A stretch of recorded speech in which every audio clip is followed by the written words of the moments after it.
Welcome to the June IBM CDO and CTO Summit, the third in our six-part series for 2021. I'm Timothy Humphrey, a leader in the IBM Chief Data Office, and I'm excited to kick off today's session. When the pandemic struck, nothing was more important to business leaders than ensuring people were safe. With unprecedented speed, we closed offices, storefronts, and event venues. We relied even more than usual on the power of data and technology to keep us as connected as possible to our employees and our clients. As we look forward to opening back up, data and technology will continue to play a vital role. And that, in a nutshell, is our topic for today. How do you reopen safely and smartly, and in a way that lets you adapt to the changing circumstances? As IBM's leader for North Carolina and Research Triangle Park, I have been on the forefront of planning and preparing for return to the office here in Raleigh, something so unprecedented and new to all of us. First, today, we'll hear from Joanne Wright, Vice President of IBM's Enterprise Operations and Services, and then Inderpal Bhandari, IBM's Global Chief Data Officer. Next, we will hear from a panel of three truly outstanding data and technology thought leaders who will share how they are leading using technology and preparing their organizations for the new post-pandemic reality. Thank you again for joining us, and let's get started. Welcome back to the IBM CDO CTO Summit Series. This is episode 3, where we're going to explore getting students, fans, employees, and customers back in the building. My name is David Mathison. I'm a founder and CEO of the CDO Summit, coming to you live from CDO Club World Headquarters here in beautiful Long Beach, New York. A warm and sunny welcome to you all and to our special guests today. We're delighted to have back to the program Inderpal Bhandari, the Global Chief Data Officer at IBM, and he's joined by his colleague Joanne Wright, who's Vice President of Enterprise Operations and Services at IBM. Welcome to the show, Inderpal and Joanne. Thank you. Thanks, Dave. All right, let's get back to work and back into the building. Let's start with Joanne. Can you tell us, how is IBM thinking about returning to work, and how do you think the culture will change as a result? Yeah, David, great question. And I think it's front of mind, and a lot of our teams are asking us that our vision is going to be a hybrid approach. So I think many of us recognize that pre-COVID and pre-pandemic, we were spending a lot of time in our physical locations. Now, for more than 18 months, 95% of IBMers have been virtual. And I think all of us now recognize that what our teams are looking for is flexibility. They know that they miss, obviously, the innovation, the collaboration, and just socialization with their teams and colleagues, which is hopefully then what we're going to create as we open up our physical locations. But also, they are also saying, we like the flexibility that we have today. We like the ability to be able to work virtually, and I think that will also be a part of our future. So we are looking to have this experience where IBMers can do their best work in the home. Best work can perhaps be with colleagues in an IBM location.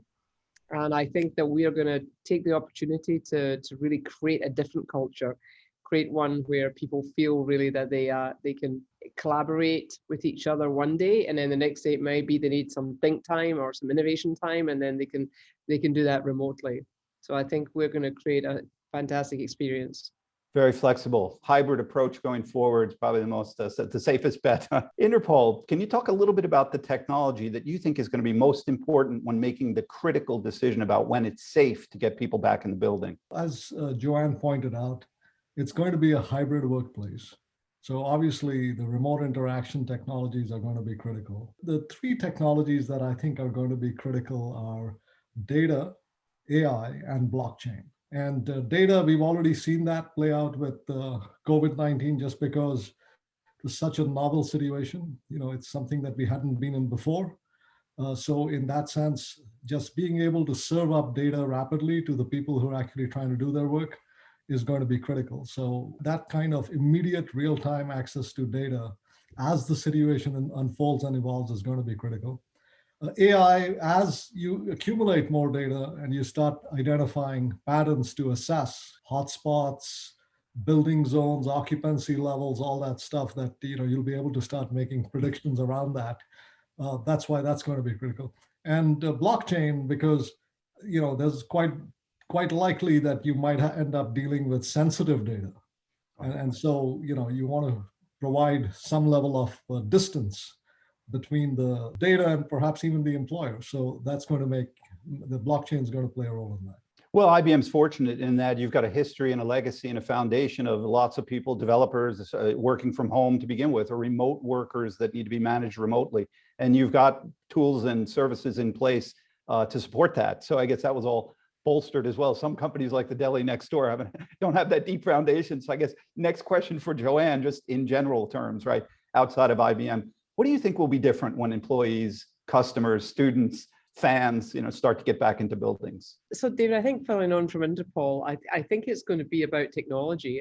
We are excited. This is one of the opportunities, I think, to really use technology to firstly come back safely, right? We've all very much focused on returning into a safe work environment. So that has been so far like 6 feet social distancing, setting everything where people feel like they have more space to themselves.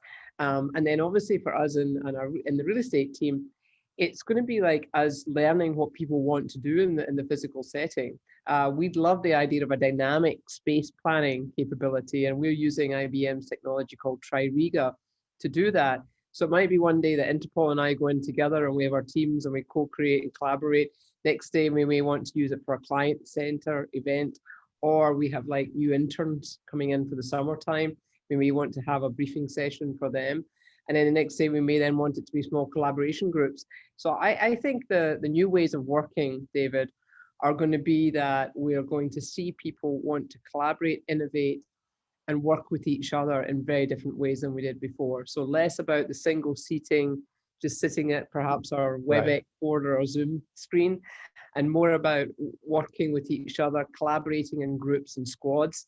And I think it is, again, just this, what we can learn. I mean, as Inderpal said, we're using this technology and it's teaching us things. So over in Asia, the people are back. 75% of the team are back. We're learning what they're doing. We're learning new ways of them working. And then hopefully we can learn from each other as we course correct and also see different personas of teams. I think that, like you say, some developers, I think, feel really good at working just remote on their own. Others are like, they want to develop a product, or they maybe just want to come together at the beginning of the project to get organized, to get the plans together, and then off to go and they collaborate remotely. I think this is going to be an exciting time ahead, and we do want this to be like reimagining the work of the future, right? Not just coming back, maybe an evolution of where we left before we went home for the pandemic. How have you embraced employees getting you feedback and contributing their ideas and thoughts on the best way to get back to work? First off, I think as leaders, one thing to appreciate is employees have a very different view of work than they did pre-pandemic. And especially if they've been working remotely, if they've been, balancing work and family and things like that, they're going to be coming back with a very different outlook on what work looks like. And so to Joanne's point earlier, in my mind, the hybrid workplace, it's almost an imperative because some balance has to be struck there.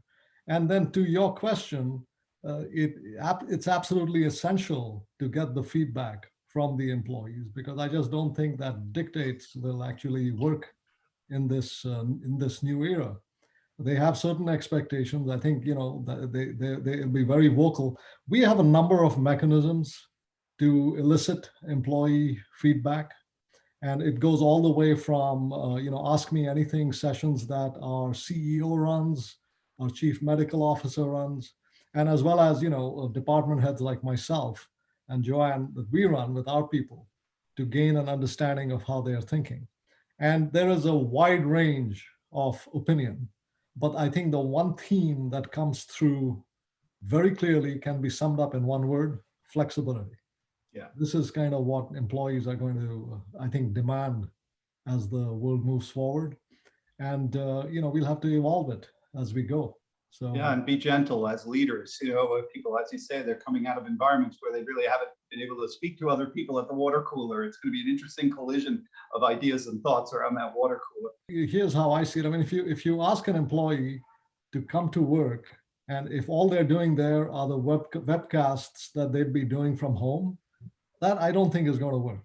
Right. So, there'd have to be a reason to come into work. It could still be a webcast, but with, some of their colleagues, and it could be a global webcast and things like that. But I think that's how fundamentally the situation has changed. People have shown, in fact, they've proven that they can do the job remotely, and they're going to want, some flexibility to be able to work their work-life balance, because they're used to a different normal now. And Joanne, you mentioned this tool earlier, but I was wondering, are there others? Can you tell us about any other tools that IBM has developed to help with returning to the office? Sure, David. Our capabilities really kind of centered first on the return to work advisor, which really was an opportunity for us to say for our central employees, because we obviously have people that build our product physically, right the way through to looking after clients' data centers. So we really had to have a capability to have them feel safe in their work environment. So we had this app that allowed them to sort of register in the morning, how were they feeling? Was there any symptoms, that kind of approach, making sure that we're checking everything before they arrive.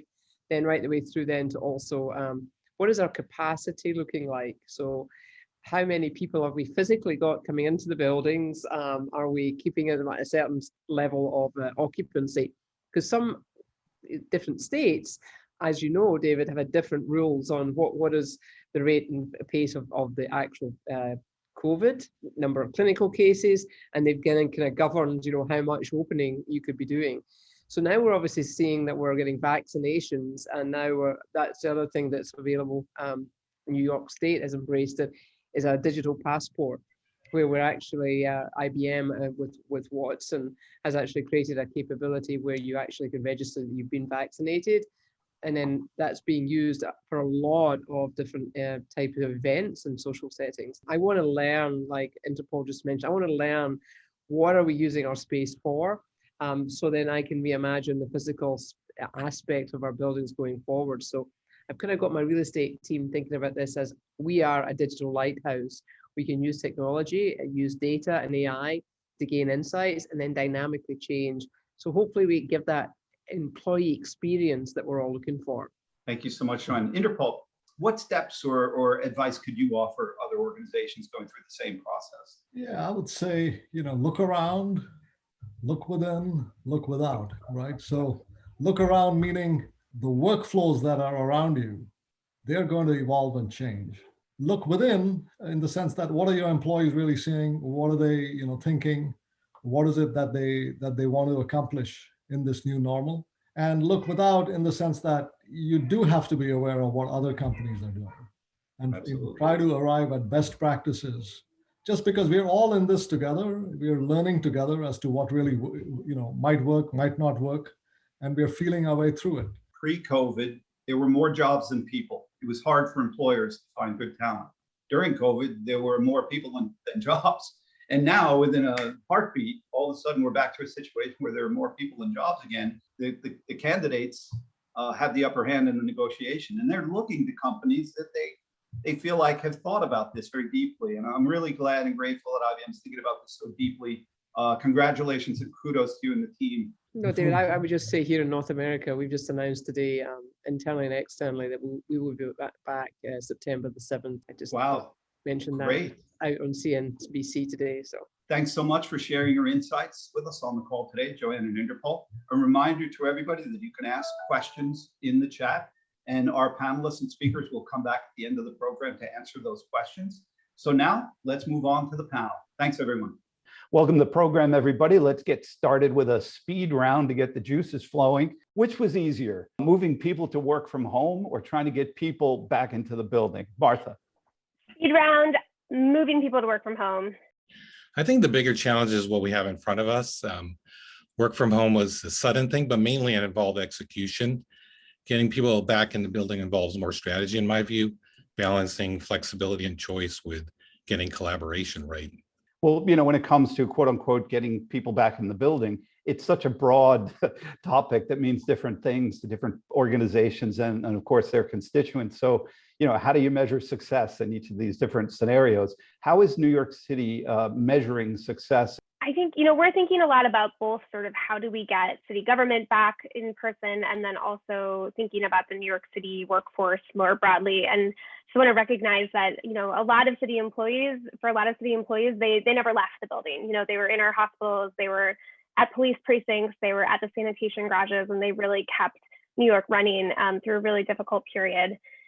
All city employees have returned to the office at least part-time. The last cohort of employees came back in the beginning of May. For us as a city, the city government, the success really looks like making sure that every New Yorker is being served well by city government. And, you know, looking a little bit beyond city government to the city as a whole, you know, I think for us, success really looks like making sure that people have the information that they need to make informed decisions about how they're moving forward. So that's making sure that the city's health department is sharing data around vaccination and COVID rates, making sure that sort of city planning staff have mobility data to understand how regional commuting patterns are shifting, and sharing those insights with the public so that everybody is armed with the best information possible to get back to regular course of business. Boy, it does sound a lot more complicated than just moving people to work from home, doesn't it?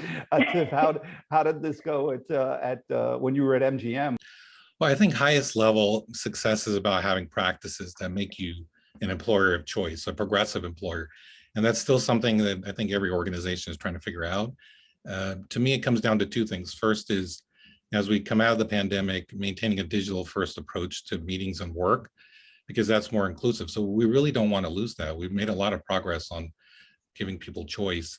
And the second is a focus on impact, measuring the quality of the collaboration and not reverting to the legacy ways in which we define what is collaboration. So obviously digital tools, they help us get there, not just for meetings, but also for the workflow between meetings. And I think there's some revolutionary things coming down the pike there that I'm personally really excited about. Marykay, over at Pearson, you know, how are you measuring success, and what tools are you using, if any, to ensure the safety and security while you're getting people back in the building?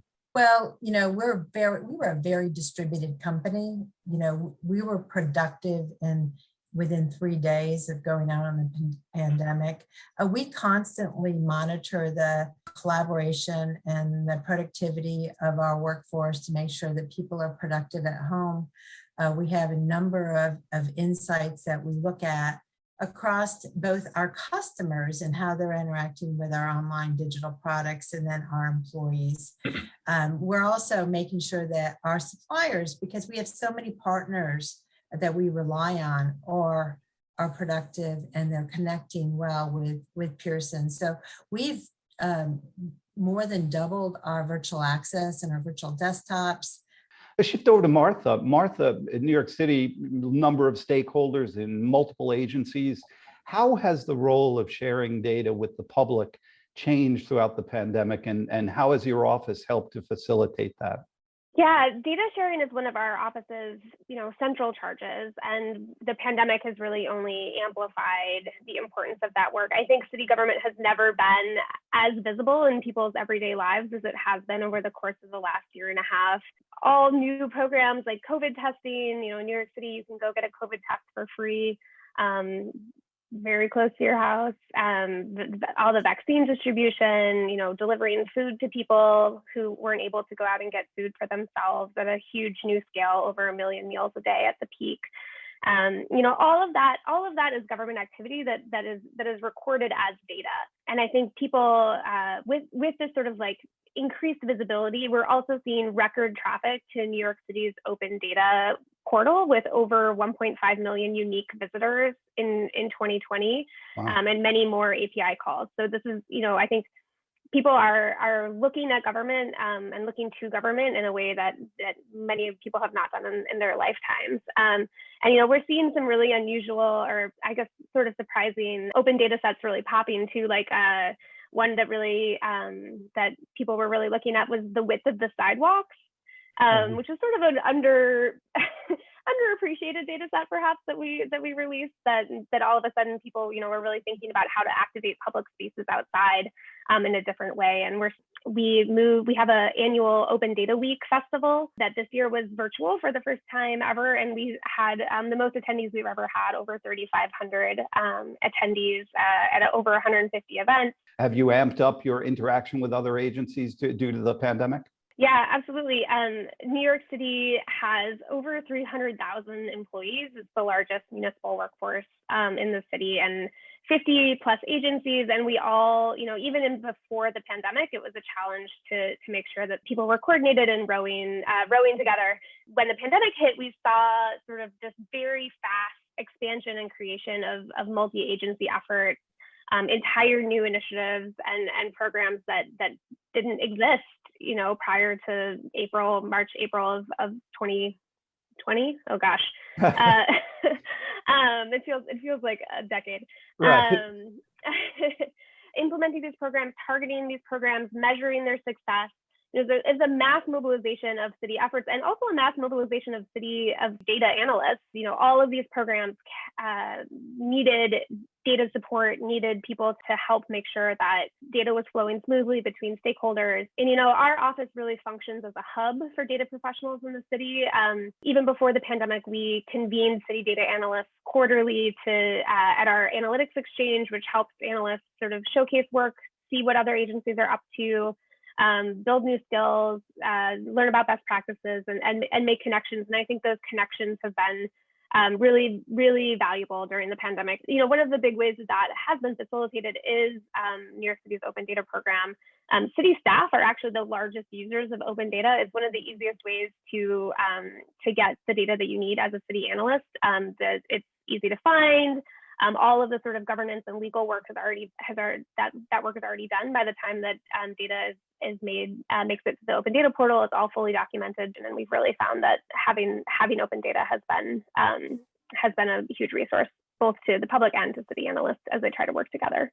Thanks to you and your team for everything that you're doing, Martha. We really do appreciate it. And can you maybe share your front row perspectives on some of the biggest opportunities and challenges maybe in the hospitality or resort sectors over the last 18 months? Yeah, absolutely, Dave. I mean, obviously it was an action-packed last couple of years, but just to share a little bit of context, Las Vegas had been somewhat flat on growth coming into 2019. And that's really why I showed up on the scene. And MGM, as the largest player in the space, was operating in those business dynamics. So the first and foremost mandate was to find new ways to grow. Diversifying the customer base was key because the gaming casino segment, as you may know, it is a bit saturated. So we turned our attention to attracting non-gaming customers through restaurants and shows and sports. If you've been to Las Vegas lately, you see that there's been massive expansion in that kind of programming over the last 3 or 4 years. But not only to do that in the physical world, but to use the same data-driven approaches we used in casinos to do it smartly. And of course, that ties to my roots at Amazon and coming up through Silicon Valley, which is obviously why McDonald's called me to be maybe the second chief digital officer in the world. And Volvo gave me the opportunity to not only be the CDO, but the global CIO. I had never been the CIO before.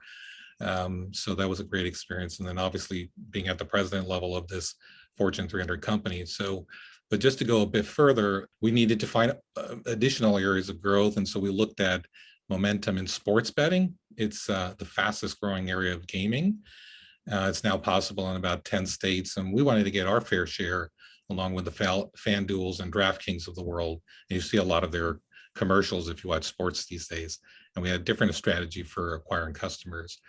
So it's really all about crafting a growth strategy and bringing it to life. That's really had been my focus. In terms of attracting the non-gaming customer and building a relationship, it's obvious to this group, but technology plays a huge role in that. And this means addressing hospitality's lagging use of technology, which of course is essential for customer experience, from everything from the room check-in and check-out to how you get your food around a resort.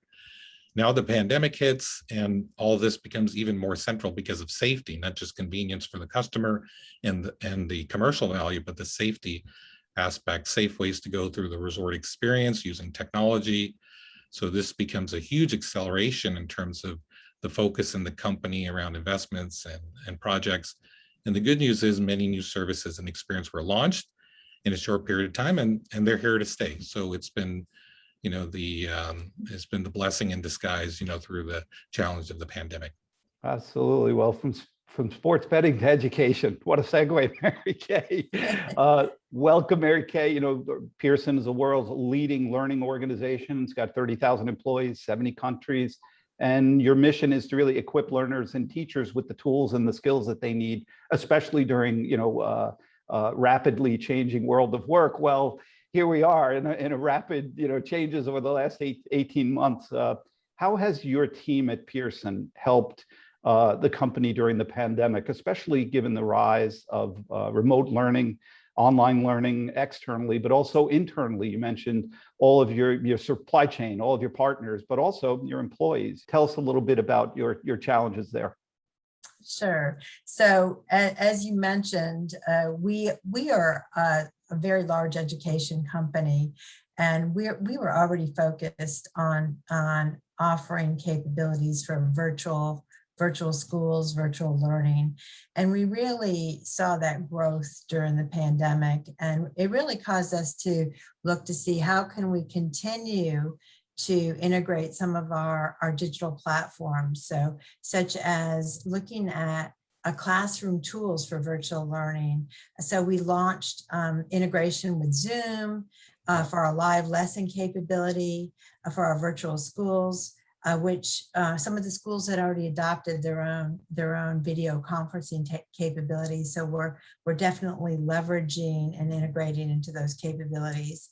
We also looked at how can we help people with lifelong learning. So we started and we're launching a subscription business, a learning subscription business, rather than the traditional. Obviously, there's the traditional classroom and virtual learning and assessment business we have, but we're also offering our courseware via subscriptions, and that's going to be launched. And we've already launched some of that within our higher ed business, and we're going to continue to launch that globally for all of our products. We're looking at extending things like online proctoring. So we're looking at how we can allow secure and integrity in our testing process virtually. So looking at secure online proctoring capabilities that do things like, making sure that you're the only person in the room, that your eyes are really always on the screen. And we've launched that capability across Pearson for our products, so integrating into our courseware products. We're leveraging technology such as cloud. So we've been a very aggressive adopter of cloud. We're continuing to adopt cloud. For our staff, we're continuing to measure our productivity, and then also offer things like we're getting rid of our telephony tools, and we're doing more around voice over IP. We're leveraging chatbot capability for both our internal customers and then our external customers, and things like making sure that we leverage AI in everything that we do, and we're continuously feeding that across our infrastructure. Congratulations to you and the team, Marykay. Martha, in New York City, data is so critical, and I'm wondering, in addition to the data that you're generating internally, externally from partners, what alternative or novel sources of data has New York City sought out to kind of better understand the impacts of the pandemic and also the progress in recovery? Yeah, the pandemic really sent folks at the city clamoring for any new sources of data that would show how New Yorkers' behavior was changing over, week to week in response to the course of the virus.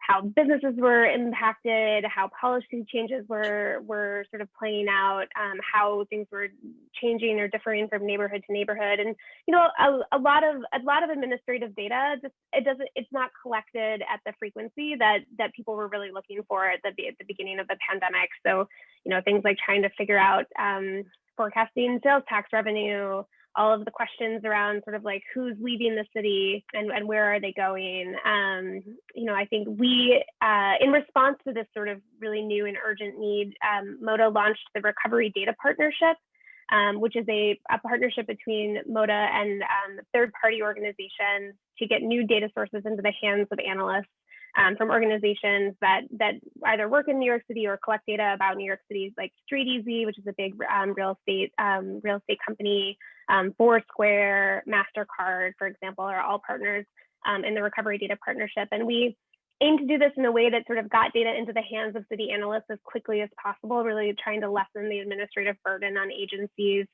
but still upholding people's privacy and responsible data use through a standard legal agreement and a governance structure that was sort of all set up so that analysts could just sort of like get the data that they needed and get to work. And we have over 50 analysts in the city that are using data from RDP partners. There's always a learning curve with new data sets. Mobility data, for example, like as a new tool for city analysts. And we've been providing shared resources and again, sort of a forum for analysts who are all working with these data sets to work together. And we're really grateful to the partners in the Recovery Data Partnership who have stepped up and provided us with really important data to help make determinations and understand sort of how the city is recovering and responding to the pandemic. Back over to Atif, you were talking earlier about motivating employees and the challenges of employee retention. And I have to say, I'm really enjoying the serialization of your current book. You've always faced those challenges and overcome them. Like, how do you get really hot talent to a company like McDonald's, which maybe in the past had been perceived as, somewhat not as entrepreneurial as the teams that you usually gather, right? How on earth do you do that? But, what are the challenges in keeping employees focused and motivated during a pandemic? And just in general, any success tips you can leave us with regarding employee attraction and retention, Atif? Thanks for the mention, Dave. I do a newsletter every other week on LinkedIn. So if you hit me up there, you can subscribe. And I'm in the process of shopping a book, which I think is going to be interesting around legacy culture and not only applied to incumbent companies, but also to fast moving companies, because at some point they become big and they want to have the right system so they don't become legacy. And that's not necessarily a bad word. So we can expand on that some other time. But in terms of what employees are going through generally, I think of it in two buckets. The first is the corporate workforce. So there, the main challenge is burnout. And why is that? Well, it's due to a constant flow of new issues to work through. The rate and pace at which issues are hitting teams, operational issues, safety issues, commercial decisions, customer experience. There's so much new stuff to figure out. I mean, it's so much more volume than in the past. And that takes significant effort and exertion as a bottom line. The second issue related to burnout is a continuous work schedule, and remote is great, but it also means that the boundaries are less established than they were in the past. So what do we do about it? I think the number one thing is to invest in mental health. This is becoming a very high level topic in the C-suite.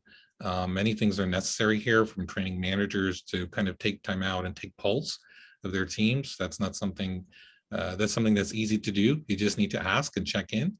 I think companies are looking at time off policies and potentially even giving tools and content for people to manage their own energy levels and empower them to recognize the signs of burnout. And this idea of regenerative energy, I think, is very big. And I've even heard of some companies using biomarkers like HRV scores, heart rate variability, and then they look at the data across teams to see, well, which teams are approaching burnout and maybe how can we help them get back on track. Of course, it's very different for the frontline. If you're a resorts company and you have 30,000, frontline workers, we're reading about labor shortages. There's a reset of who's in the market for hospitality jobs. People weren't just going to wait around for the jobs to rebound. So I think this is going to force companies to look for more ways to automate and innovate on the customer experience to serve the customer. So a little bit different approach, but I think the corporate, both are, very top of mind issues in the C-suite. I think the corporate workforce issue still has more questions than answers. We had the Sir Clive Woodward at our London event, and he was the famous coach for England who finally beat Australia in rugby, right? So he got knighted for that. And one of his claims to fame was he had real data. He had wearables on his team out on the field and on the bench, and he could tell heart rate. He could see where their blood pressure was. And it was interesting note, though, that he was a player coach. And one of the unique things he did was he saw that one of the players at a critical moment in the game, the heart rate was really high, his heart was racing, and he decided to leave that person in, even though every indicator said he should take him out. And my comment was, you can measure heart rate, but you can't measure heart. And sometimes when you're a player coach, you can tell that guy's heart rate might be up. He's ready to get the ball and run it into the end zone. So it's amazing what you could do now with wearable technology. So applying it to the pandemic, certainly a very interesting application of that. That's a fantastic story. And I think performance is performance. So we have a lot to learn from sports. There's no secret that people like LeBron James or the Yankees have, these kinds of investments in their talent, and why not in the corporate sphere? So I think more to come on that. I've always wondered, the ed tech sector has exploded, over the last 4 or 5 years, knowing that, you've had to deal with all of the challenges with all these new platforms coming out. Like Zoom's not new, it's been around for a while, but what do you think is the biggest challenge or opportunity maybe in the ed tech sector going forward? Well, our biggest, I think, challenge is as an established provider to be able to respond to some of these startups, because the competition is really, really exploding in the education space, especially during COVID. So, our consumers and our customers, they're really looking for high quality, bite-sized, portable, self-directed learning products. Keeping pace with some of the startups when you're such a large provider that was really selling, and our customers were traditional educators, is something that is a challenge for us. I think as we respond, though, we're in a very good place because we have so much data and we have so much experience with education. So some of these new startups may be able to provide bite-sized content and new technology platforms, but they don't have the experience in creating the educational learning that companies like Pearson do. So it's for us to be able to really take all of our assets and really being able to leverage those assets for the good, and being able to use all of the data that we have to help accelerate the pace of change and support the pace of change. How has your team been using AI or data or tech to retrain educators and improve outcomes for learners, or maybe to make staff more efficient, or just to ensure their safety? Right. So one of the things that we've done, specifically, we've launched this during the pandemic, is we launched something called Pearson Pathways, which was really an opportunity for us to leverage some of our learnings and our data that we had to really introduce, and we introduced this in a very short period of time, a consumer product, so that we could really understand what skills an individual really wanted to obtain, and then we could offer the right content and the right educational content so to meet those needs. So that was done during the pandemic. We use it internally with our existing staff. We're currently looking at leveraging we have a learning to work week right now, where we're really looking at re-educating a lot of our technology staff and continuously learning and certifying them in both data platforms and cloud. When you get to Pearson, you know that you're getting quality curated content that's been approved by teachers all over the world and curriculum all over the globe. And it's a consistent quality product. There's a saying that Pearson believes that wherever learning flourishes, so do people. And I totally agree. So thanks to you and your team, Marykay. Thanks. What technology is New York City now using that you weren't using 16 or 18 months ago, which has resulted in gains in productivity, innovation, customer service, engagement, and/or revenues? This isn't the most sexy answer, perhaps, but honestly, video conferencing, it's not really, not a thing the city workforce had, a tool that the city workforce had in their arsenal prior to the pandemic. And I think it hasn't just facilitated us being able to work from home, those of us who, had office jobs in the city, but it's also, I think, really helped the city government connect better with New Yorkers. I talked a little bit about our virtual Open Data Week. One of my favorite examples is Project Cupid, which was the digitization of the city clerk's office. If you wanted to apply for a marriage certificate, you used to have to go in person down to the city clerk's office. So now you can show up for your city clerk's appointment to get a marriage license. That's fantastic. Great example. Zoom. I didn't even think of that. It's right in front of us, right? How about you? What technology MGM using that they didn't use 16 months ago that really resulted in some productivity gains? Well, for resorts and restaurants, I'm going to give you a very simple answer. And it's almost like, wow, it was invented a long time ago. Why didn't we use it before the pandemic? And it's QR codes. It's just a simple way to trigger the in-room dining experience. For example, no app necessary. Take a picture. The menu pops up in your browser. You can order from room service or other restaurants in the resorts, which is also a novelty of the pandemic, where we're restricting you to the in-room dining menu. But now there have always been 5 awesome restaurants in that same resort. So why can't you order from one of those? So it's a better experience for the customer because it provides choice and on the menu, and also the digital ordering. And it's all driven by the pandemic. And of course, it's here to stay. So it's better for the business and better for the customer. That's amazing. I never would have thought of that either. Marykay, how about you? Surprise us.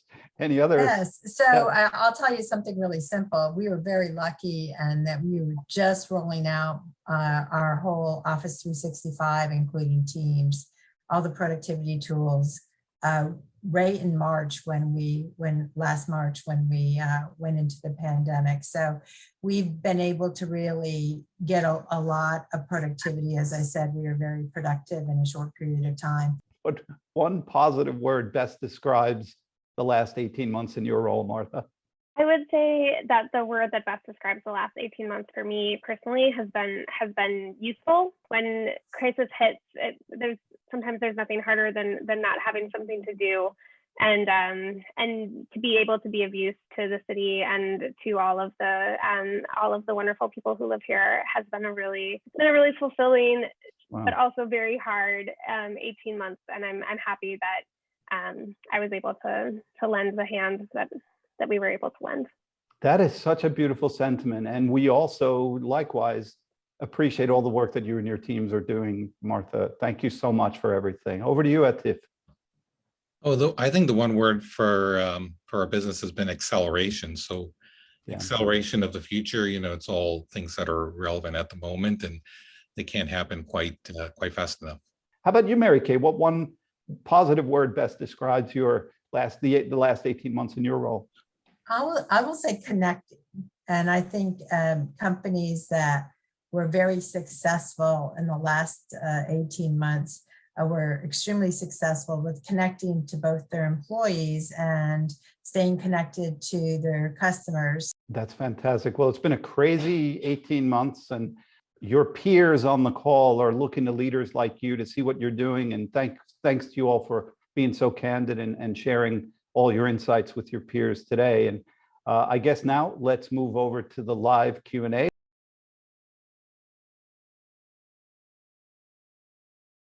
All right, welcome back, everybody, to the IBM CDO CTO Summit. We're coming to you live from CDO Club World Headquarters here in sunny Long Beach, New York. Thanks to everyone for participating. We appreciate all your questions from the registration page and also in chat. And now let's get right to the live Q&A with our speakers for getting students, fans, employees, and customers back in the building. I see Martha's here. We're going to start with Martha. Not sure if you can unmute Martha for us, but Martha, you talked a little bit about New York City's open data portal, and realized we didn't get enough information for viewers who may want to attend Open Data Day. So I was wondering, could you tell us a little bit more about the goals for New York City's open data portal, and also Open Data Day, maybe the URLs, the website, and maybe dates for Open Data Day for people who might want to attend? Yeah, I have great news. It's actually Open Data Week. So you have a whole week of amazing data programming to check out. So the Open Data Program takes information that city agencies use for day-to-day operations, everything from teaching kids, fixing potholes, planting trees, picking up the trash, and translates that in so that anybody can use this important information. And sort of beyond making the data available, because as we all know, just sort of data alone is not of great use. We also share plain language data dictionaries with information about how the context about how the data is used, how the data are collected. And those dictionaries are created by or with the people at each agency that know the data best.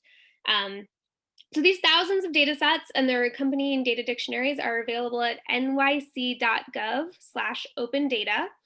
And in addition to the data, you can find tutorials. There's a form to request a data set or ask a question. There's a project gallery of all of the really cool, highlighting creative and original ways that people have used open data. And that URL again is nyc.gov/open data. And for Open Data Week, we're really happy to partner with a couple of great organizations, Beta NYC, and also a collaborative of artists called Data Through Design, to host this annual festival and introduce people to open data and learn how it can be used. And you can actually see the recordings of this year's festival at open-data.nyc and view the previous year's art exhibits at datathroughdesign.com. And we're going to be soon recruiting open data ambassadors who are New Yorkers that are trained to educate others about how to access, understand, and use open data. And we'll be posting on nyc.gov/open data when that application process starts. Fantastic. Sign me up, Martha. Great to have the resources of all New Yorkers helping you as well. Now that you've put these data sets out to the public, people can start building apps on top of them. So congratulations on a successful data day, moving to a successful open data week. That's awesome. Next question for Atif. Now that we're back to an economy that has, I would say, more jobs than people, candidates are once again, in the negotiating position. They've got the leverage. So you've done such a great job of helping companies like MGM Resorts and McDonald's and Volvo attract and retain outstanding talent. So I was just wondering if you could expand on some of the thoughts you had earlier on, maybe providing some guidance on how companies can become an employer of choice. Well, I really love this question because I think it's a function of ingenuity and sort of just doing a better job than the competition. So the hustle does matter for talent. So for example, if you're a large, well-known company, you've had a storied past, and that's a great thing to market. But what candidates are equally interested in is where you're going, your future, and why that's exciting. And so when you write a narrative in a job description, the first 2 paragraphs, for example, you really want to tell that story because that's really the hook. So I spend a lot of time trying to talk about how McDonald's wanted to own the future of convenience, or how MGM Resorts wanted to be an experience economy company. It's a little bit of something that's different than what people are expecting. It gives them a sense for, a lot of potential growth for the company, but also for themselves. So I think that's the primary thing. But coming out of the pandemic, there are some specific things which are really around the themes of this conversation around flexibility and marketing those aspects as well. Those, I think you want to make those very clear in your external communications, how you modify your work policies to embrace flexibility and choice. Absolutely. Employees now having the upper hand, they're looking at companies and making sure that they're following the guidelines and security and safety issues. And it's going to be an interesting time. And I think you're right. It's those progressive employers of choice that are going to be the ones who attract successful and talented candidates. So kudos to you and to your teams, Atif, for building great teams. Over to Marykay. Marykay, you had mentioned in your presentation that Pearson has doubled the number of virtual desktops. And I recently read that sales at Pearson's global online learning division, no surprise, grew 18% to almost $700 million last year as virtual and school enrollment increased by 43%. So I was wondering if you could give us some context behind those numbers. How was it achieved, and how quickly, and most importantly, how important was your team's role in the deployment and this tremendous success? Well, thanks for the question. We were extremely lucky because, as I mentioned before, we went through, we're always learning, we're always going through cloud training, and we've been a very large adopter of cloud in the last 5 years. So that we really leveraged our cloud expertise and our cloud capability within in our relationships to really scale up the workloads in the cloud to be able to handle all of the growth across Pearson and when we went into COVID. So that's both in our virtual desktop environment, but then also in our supporting our learners. Fantastic. Thank you so much, Marykay, and congratulations on all your success. Really appreciate it. Over to Joanne. Joanne, you made a big announcement on CNBC recently regarding IBM's official date of September 7th as the official sort of back to office date. And of course, given your caveat and Inderpal's caveat that the future is probably going to be hybrid, but many others on the call are trying to make that same calculation. So I wonder what tips or inputs or advice can you give to us on how you collectively decided on September 7th as IBM's official return to the office date? Thank you, David. I think it was just the opportunity for us to give some clarity to people. I think they're trying to plan what will the return to workplace look like, and we've all been remote now for more than 18 months. So we really were wanting to kind of gravitate around that date. And we do actually have some of our locations opening up now. So it's giving people the choice to start coming back in, feeling more comfortable about being back. Obviously, we're all very keen to, I think, to innovate together, to collaborate together, and then just socialize together. So around many locations, we are seeing the COVID numbers being very low. We're seeing the vaccination numbers climbing significantly, and we're getting asked, could we come back? So we wanted to get our physical environments kind of open for business, and then see and work with the teams on their sentiment. When are they feeling comfortable? And we felt by September the 7th, after Labor Day, that people would be thinking about, schools going back, colleges going back, and this kind of whole hybrid of the virtual, of us being mobile and remote, plays the opportunity to collaborate and be back together with our friends and colleagues. That's perfect. Thank you so much. And to all of you listening, I hope your journeys on getting back into the buildings go well. One more question we have time for Inderpal. Inderpal, Martha had mentioned novel data sources and using alternative data sets. I'm wondering what unique data insights surprised you? For example, data that might have been underutilized, but suddenly, due to the pandemic, it suddenly became important, or maybe data sets that made it easier to decide on that critical time frame of when to get people back safely back into buildings. Yeah, no, thanks, Dave. So some of the speakers, some of the panelists have touched on this. I think notably, Martha, you mentioned, I think Atif also touched on some of these data sources, alternative data sources. I think your question, though, is true in general. I mean, alternative data sources are kind of finding more use now, and people are coming up with an appreciation of what can be done with them. I think with regard to I'll give you one example. I mean, from the pandemic, at IBM, we've always had weather data. We've also tracked all kinds of data about weather events, political events, and so forth. We did, apply it from a supply chain risk standpoint, but now we've appreciated, with the awareness of the employee centricity, the people centricity, which the pandemic, I think, has made corporations in general aware of. We're also using that data now to gain an understanding of when employees actually fall in either zones that are at risk from a weather standpoint, a political standpoint, and reach out proactively to work with them, to help them out of that situation. Again, that's an example. I think now with the pandemic, the people moving back into work and so forth, I'll kind of speak in general about the types of data, but what you want to do is you want to be able to appreciate, understand what your employees are actually doing in a collective sense, right? So, how much is the water cooler being used? If you have a gym, how much is that being used? If you have gym equipment, how is that being used? Which areas of the building do people actually congregate in, etc. And I think all that stuff is going to be really useful. You know, our real estate team under Joanne, they've done a fantastic job in leveraging such data to kind of plan out our return to work and so forth. But in general, I think that's where I see it going.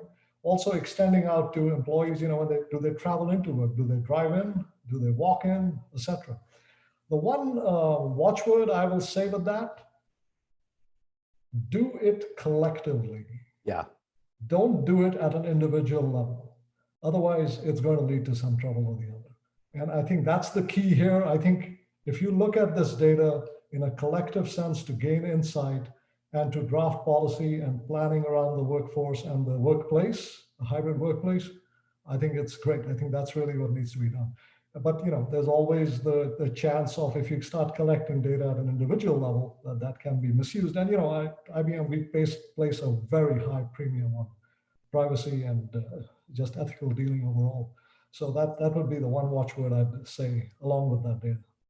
Yeah, it's interesting because healthcare and someone's personal health issues are usually, you know, due to the HIPAA Act, et cetera, very private and confidential. People are much more liberal about sharing what they're going through, whether they have COVID or not. It's kind of a unique time in history. But since we have a moment or two, Inderpal, I'd love to get Joanne's thought on this too. I mean, IBM's a global organization. I'm wondering, you mentioned better to make these decisions collectively than individually. I wonder, was that September 7th date just a domestic US or North America imperative, or is it global? And I wonder, the reason I ask is I wonder about India, you know, about countries that are suffering right now and still going through it that may not be, you know, up to speed like we are in other parts of the world. So maybe start with Inderpal. Joanne, unless you want to jump in on that one. I was just wondering, is that a global date or North America? I'm happy to jump. Yeah, I'll jump in just to first clarify one thing, Dave. When I talked about collectively, it's going to be a little different. I was talking about it from an analysis sense. Aye. So you're looking at the data in an anonymous fashion, and you're trying to derive collective, you know, insights over the collective, not about individuals. That was my Exactly. Yeah, so you got to respect their privacy. To Joanne in terms of answering the question on Yeah. Go ahead, Joanne. Yeah, so David, so no, I mean, the way that I would look at it, we have to go with what's happening in the world. As we obviously know, it's very different in India and Brazil, where they're still in very, very serious circumstances, and our hearts and prayers go out to all of our teams around the world. I think it's also a reflection that locations in China, Philippines, Australia, New Zealand are really totally back to pre-pandemic capacity. They're back in the office, they're back in the frequency that they were attending before, and really truly open for business. So really it was a North America perspective, David, and it really was driven a lot by what we're seeing here. And we're looking at this one also state by state, city by city, location by location. Sure. And that will continue potentially to be dynamic. So really Tririga technology has been our, I would say, best friend for the real estate team, because it's allowing us to manage the back to the office, the closing of the office, the frequency of people arriving in the office, our capacity, our social distancing, dynamic planning for different types of events. So it really has been like a game changer. And I would echo what Atif mentioned. I think it's acceleration. It's like we wanted to implement this. Now it's an absolute essential necessity of us really being able to return safely. And we've got 2 minutes, Joanne. Love to dig in a little deeper, because I'm familiar with Tririga, but if for anyone else who's not familiar with it on the call, is it sensing device? Could you give a little bit of background on that? Sure, it's a mobile, for us, it's a mobile capability. It also can be in a desktop, but it gives us the opportunity to do dynamic space planning. So a big capability for our real estate teams, and even for right now, it's also dynamic cleaning capabilities and facilities management. So all of us want to keep everything. I think all of us are still going to continue to be very focused on cleanliness in this world that we're now in. So it gives us the opportunity to do that, to see which rooms have been used. Also dynamic reservation planning. So if you want to come in and have a team meeting one day, we can have a conference room set up for that need. Tomorrow it could be on individual cubes, so people can individually work on their own. And then also it gives us a chance to pick up a sentiment. So it's an employee sentiment capability. How has your day been? And we've also been using it in some locations just now for exactly what you said, which is, how are you feeling? You know, are you feeling well? Is there anything that you're worried about, or it might just be that it allows us to see also elevators, when are the elevators being used, ebbs and flows of people and traffic into the buildings. So I think it's going to be a great way for us to, like Inderpal had mentioned, it's all completely kind of collaborated into one single document that allows us to see at a glance what's happening across the world. Fantastic, Joanne. Thank you so much for that clarification, and also to Inderpal for your clarification. Of course, IBM takes everybody's healthcare and their own information privacy seriously. And of course, you're anonymizing that data and not looking at it on an individual basis. So thank you so much for clarifying that. And thanks to all of you for everything that you're doing to help people get back into the building. I can't wait to go see a Yankees game. So I hope to see you all outside sometime soon.